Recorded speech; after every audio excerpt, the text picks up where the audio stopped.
Unit 7, page 56. Listening skills. Exercise 3. You will hear part of a talk about attending a science festival. Listen carefully and answer questions 1 to 5. Now, I think nearly all of you have received confirmation of your school placements for next term, and as part of your activities, we will be asking you to take responsibility for promoting a school visit to the Norchester Science Festival. Of course, the head of science at your school will be aware of the festival and should have all the details of it, but all the heads of science at your schools will be looking to you to be the main organiser and motivator of a visit to the festival. They'll give you the documents you need. We hope that you will motivate pupils at your schools to take an interest in the festival. It runs for 3 days. There are day tickets and special 3-day tickets, and schools have the extra option of a 2-day ticket. We hope you will encourage your pupils to visit it on 1 or 2 days. But most important of all, we hope you will use the festival to generate a lively interest in science that will last all year round and provide the school with a lasting benefit. This will, with luck, lead to improved examination results in science subjects. And let's not forget, we hope your pupils will have a lot of fun too. Needless to say, your performance in achieving these aims will count towards your final exam grade at the end of the year. Now, let me just say a few words on why a science festival. Science is part of our everyday world in a way that is different now from before. Of course, we are used to having the benefit of scientific inventions. We are used to the aeroplane, the motor car, the space rocket, and so on. But now we live in a truly scientific age, which means one where inventions and improvements are matters of routine rather than occasional and unusual events. We have become a really scientific society. Yet we find that we are failing to interest and enthuse the young in this. Fewer young people are choosing to study science at school after the age of 16, and even fewer at university. As a result, we have fewer teachers coming into schools to teach science. And many science teachers are not teaching their specialism. For example, I know of several cases where maths is being taught by biologists and chemistry is being taught by physicists. We urgently need another 3,000 science teachers in England at least. That's why we look to you, the science teachers who are starting off your careers, to inject enthusiasm and wonder into the study of science, and we hope the Norchester Festival will help you to do this. Unit 7, page 57. Listening skills. Exercise 7. Now answer questions 6 to 10. Now, enough of the background. What about the festival? There are 3 main venues where the festival events take place. These are the Millennium Library, the Town Hall, not the Town Hall itself but the Town Hall Conference Centre, and the Norchester Theatre. Now, when you are planning your visits, remember that many of the activities for younger pupils will be at the Millennium Library, and the secondary school pupils may find more to interest them in the Conference Centre. Now, just so that you have some immediate information, I'd like to mention a few of the events that are taking place this year. One event of special interest to people living in this area is called Waterworld. This is a clay model of the southeast of England, and the presenters show you the effects of rising sea levels as a result of climate change. They ask the audience to select the rise in sea level, for example 20 or 40 or 60 centimetres, and the model shows the places that would be flooded as a result. Watch out for your town. Does it sink or does it swim? Transport 2050 is about transport options for our towns in the future. A number of experts will introduce the topic, and then everyone at the event will have a chance to speak and give their views. Science in a Suitcase is a comedy act by two scientists who do crazy experiments and sing songs and play the clown to large audiences every afternoon. I'm particularly looking forward to that one, which should be entertaining. Ropes and Hangings is an interactive event which will be of interest to young people, in which, after experimenting with ropes and bricks, they build a real suspension bridge. That kind of hands-on activity is always really popular. And, appealing to a different audience, there is Paper and Time, in which some experts will be showing us the techniques they use for the conservation of ancient books and manuscripts. This will obviously not be for everybody, but it should be interesting just to see how they do it.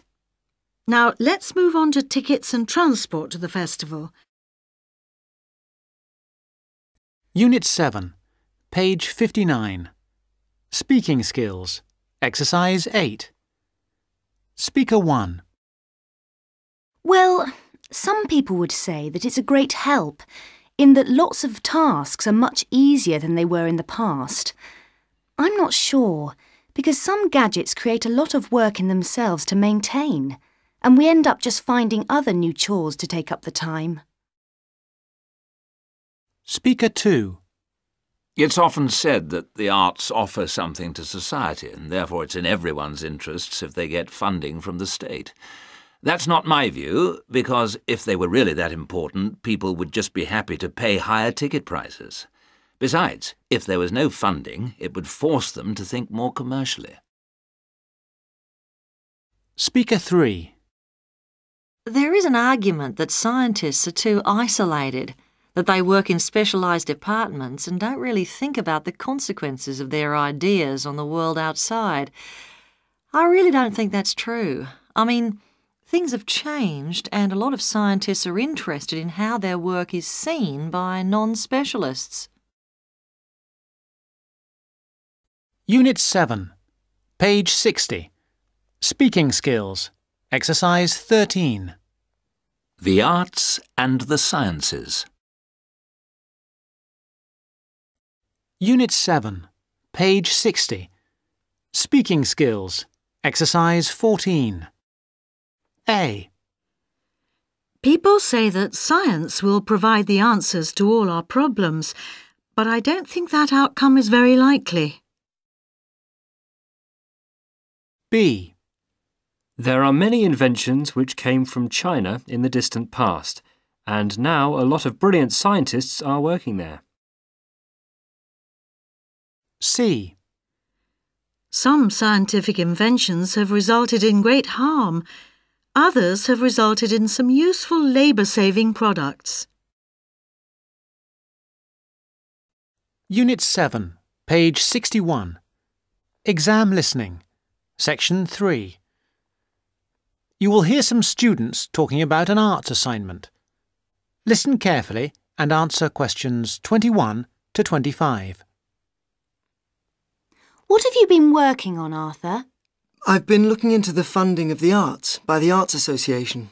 Oh, Mr. Simpson gave you that topic, did he? Yes, it's not too difficult. At least all the facts and figures are easy to find, or I think they will be. I've done a lot of useful stuff already. Simpson hasn't asked me to present my research for the past few seminars, so I think he might ask me this time. Well, what have you found out? Well, it's big money at the Arts Association. £330 million from the government and £118 million from the lottery. Let me see, I've got my notes here. Now, the Arts Association mission statement tells us that it exists to develop, sustain and promote the arts. So that's clear. But then we need to know exactly how it can do this. However, before we get to that, there are certain issues which the association must take into account. What are those issues? They are, first, access. This is the idea that the arts mustn't be just for the few. Not just Italian opera, but pop concerts too. Something like that. Other issues are education, cultural diversity, social regeneration and social inclusion. All these are different ways of saying that the arts are for everyone. All right, but what does it actually do? It does what it wants, I think. The government does not interfere in its activities, but demands that it gets value for money for its funds. But there must be certain programmes that it carries out. Oh, yes. There is the touring programme, which is what it says. That is, a programme to support... Give money to? Yes, that's right. To support touring companies, for example, dance companies, orchestras and so on. There is also the recovery programme. What on earth is that? It's a financial programme to give extra money to organisations which are financially in a bad way, or which might have financial difficulties in the future. Like it says, it's for their recovery. It all seems very complicated. It is. Unit 7, page 61. Exam listening. Now answer questions 26 to 30. Did you get any information on the reading for the other half of our work? Yes, I did. You mean the Art and Society module? Yes. Yes. I met Simpson himself as we were waiting for a train at Norchester Station, so I managed to ask him. Any luck? Yes, I've got the notes I took here. He told me, of course, to start with Greenberg, who covers contemporary art and the up-to-the-minute movements in America. It's about the modern movements, really. As far as the economic impact of art is concerned, a basic text is the Parliamentary Report on Art and the UK Economy. This gives lots of monetary facts and figures, but the figures are not very satisfactory, as, of course, a lot of the information is confidential and can't be published. Art Now, Art Wow by someone called Dennison sounds exciting, and is about how art and artists are created, presented for buyers, and sold in the US. It's about the whole trade in art as a phenomenon. Like a product? Like washing powder? Yes, that's the idea of the book anyway. And there's another one here. Oh yes, by someone called Hampton. It's a book called American Art, which Simpson says is full of discussion on the relationship of art to the other aspects of culture, such as film, television, books and so on. Popular culture, I suppose.